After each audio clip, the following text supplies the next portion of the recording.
Good morning. I have the coolest idea that I wanted to share with you guys this morning. I have been doing a version of this same weird technique since kindergarten. I'm not kidding around. When I was in kindergarten, one day the teacher gave us all a sheet of paper and a crayon, and she said, I want you to just make a big loopy scribble. So that's what we did.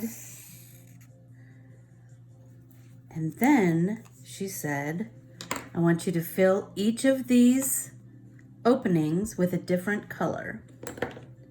So I have done all kinds of them. Here's one that I did with some really expensive watercolors that I bought while I was in England. Here's one that I did in an art journaling class that I taught, and we filled it with Zentangle. So the possibilities are endless. So we're going to start this morning with filling in with just color. Red is my favorite color, so we're going to start there. And I'm using this brush by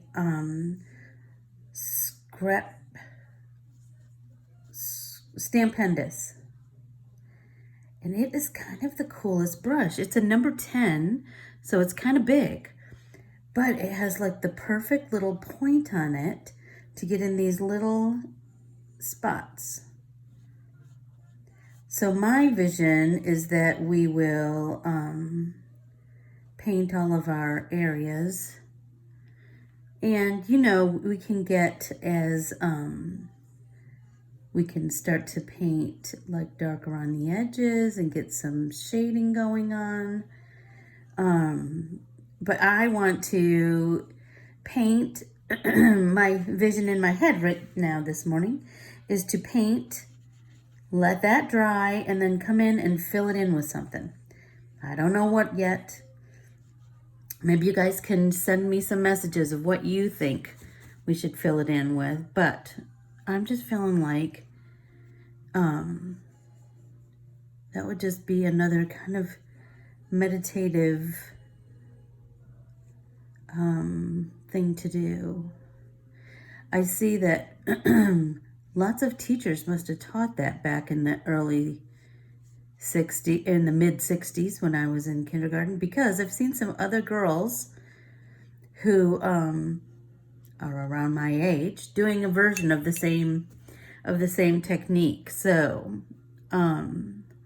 it's just kind of fun, you know? And it's good at practicing on your mark making and your pattern making, just your watercoloring skills, really. However you choose to fill it. I think one thing that kind of strikes me every time I'm doing it is that a whole sheet of paper is kind of intimidating. But one little section, not so intimidating. It's kind of interesting, right?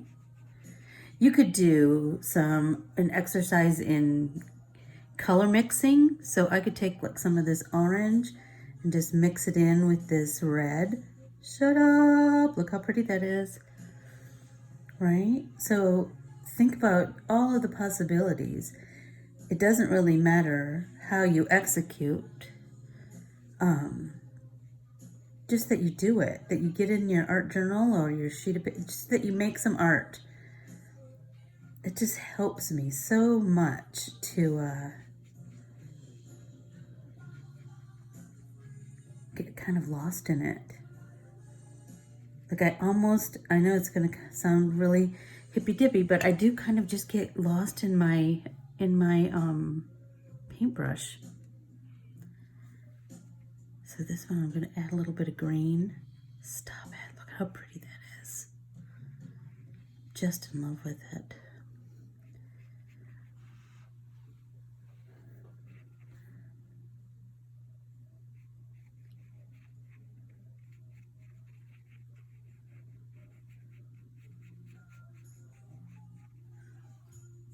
Let's see, should we let's add some red to the orange. See if we get like a different kind of vibe going. I think so.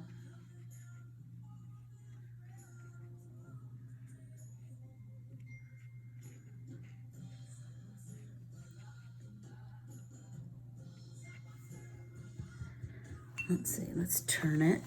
Remember, one of the best lessons I ever learned in art was that it's okay to turn your book, that it's okay to turn your piece of paper, that it's okay to turn your, whatever you're working in, your Bible, your whatever, it's okay to turn it. Like once I figured that out, holy tamale, it's like the skies opened up. Because you're not trying to draw almost upside down or let's use some darker blue on this one. Pretty. You're not like almost contorting yourself to get to a certain angle when just by turning your book or your piece of paper, it makes all the difference.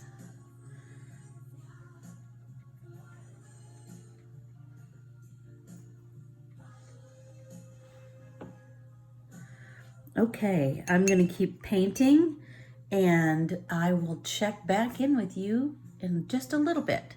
Let's get artsy.